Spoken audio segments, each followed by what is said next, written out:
Landmark इस पर तो अनिल जी आपकी राय ले ली।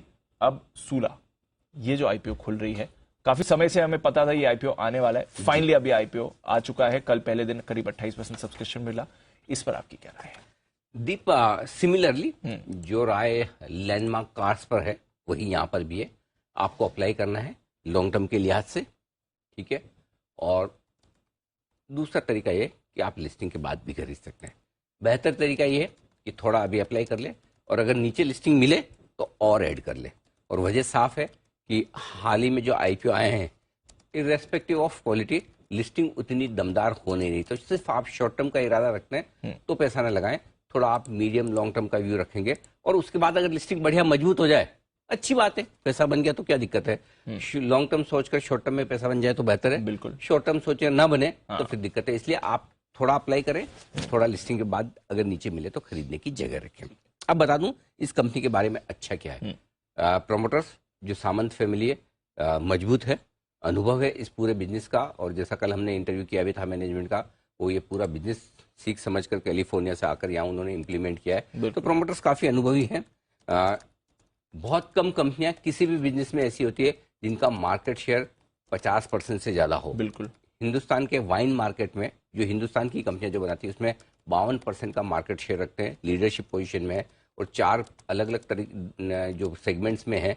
और मजे की बात दीप है कि चारों के चारों सेगमेंट्स में ये लीडर है वाइन मार्केट में। जबकि अगर आप बियर और लीकर की कंपनियां देखें दूसरी, तो वो हर एक सेगमेंट में हर कंपनी लीडरशिप नहीं हो सकती, लेकिन वाइन के हर एक सेगमेंट में ये कंपनी लीडरशिप रखती है। ये एक अच्छी बात है।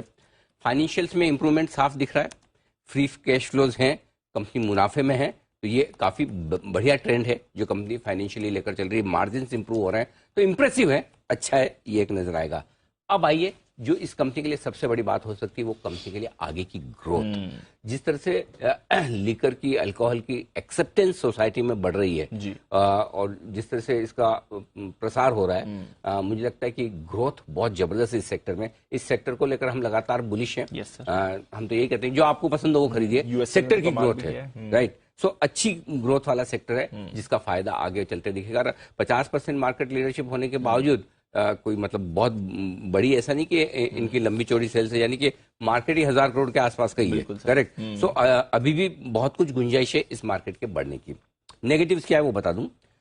एक तो हाईली रेगुलेटेड बिजनेस है, सरकार की तरफ से पॉलिसीज, ड्यूटी कभी भी बदलती रहती है। जी सर। राज्य सरकारों की तरफ से, केंद्र सरकार की तरफ से, तो वो रिस्क हमेशा रहती है प्रॉफिटेबिलिटी को लेकर। दूसरा, फ्री ट्रेड एग्रीमेंट जो साइन हो रहे हैं, ऑस्ट्रेलिया के साथ हो गया, अब यूके के साथ हो रहा है। तो अभी तक क्या होता है कि जो भी वाइन इंपोर्ट करते हैं 150% ड्यूटी लगती है, इसीलिए वो ड्यूटी फ्री पे सबसे ज्यादा लाइन उन्हीं लोगों की लगती है ना जिनको लीकर खरीदना होता है। सो अगर फ्री ट्रेड एग्रीमेंट धीरे धीरे लागू हो जाएंगे, ड्यूटी कम हो जाएगी, तो इनके लिए विदेशी कंपनियों से कंपटीशन बढ़ेगा। ये थोड़ी ध्यान में रखने वाली बात है। तो आगे चलते देखना होगा कि उस कंपटीशन को कैसे झेलते हैं। अब उसमें एक इंटरेस्टिंग चीज ये भी हो सकती है, विदेशी कंपनियां आकर ही स्टेक खरीद ले, एक और कर ले छोटी कंपनी को, तो वो एक पॉसिबिलिटी बनती है। पर ये कंपटीशन वाला मामला है ही। एक जो थोड़ी परेशान करने वाली चीज है वो इस कंपनी को लेकर रिलेटेड पार्टी ट्रांजैक्शंस बहुत है। इनके रेवेन्यू के लगभग आधे ट्रांजैक्शन रिलेटेड पार्टी ट्रांजैक्शन है। वो हो सकता है इस बिजनेस की रिक्वायरमेंट हो, मुझे नहीं पता, लेकिन वो काफी है।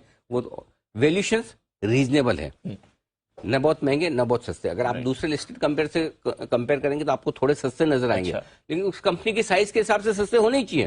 400-500 करोड़ की कंपनी है रेवेन्यू वाली, तो आप यूनाइटेड स्पिरिट्स वाला मांगेंगे भी नहीं वैल्यूएशन, करेक्ट। सो वैल्यूएशन ऐसे ठीक है, लेकिन थोड़े और सस्ते होते तो मजा आ जाता। इन सबको देखते हुए आप लॉन्ग टर्म के लिए पैसा लगाएं, लिस्टिंग के बाद अगर नीचे मिले तो खरीदने की जगह रखें।